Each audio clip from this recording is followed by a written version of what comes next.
Hey guys, welcome to this video. In this video, we want to find the value of this expression. 8 divided by 1 over 4, then times 2.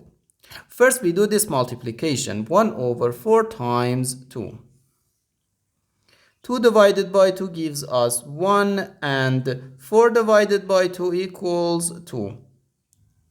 So here we have just 1 over 2. So we have 8 divided by 1 over 2.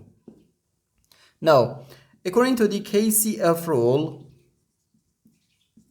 K stands for keep, C stands for change, and F stands for flip. We can write keep the first fraction, change division to multiplication, and flip the second fraction.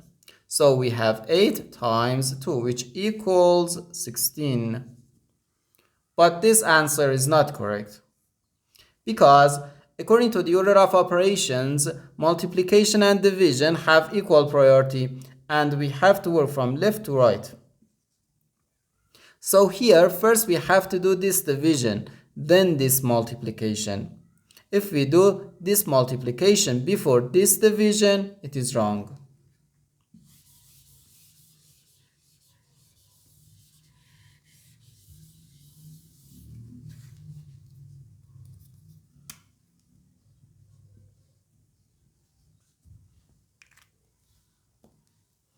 So first we have to do this division. 8 divided by 1 over 4. According to the KCF rule, we can write keep the first fraction, change division to multiplication, and flip the second fraction. So here we have 8 times 4 and times 2. Okay? Now, first we do this multiplication. 4 times 2 gives us 8.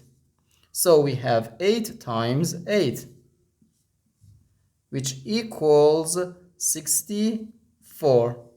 And this is our final answer to this problem. The correct answer is 64.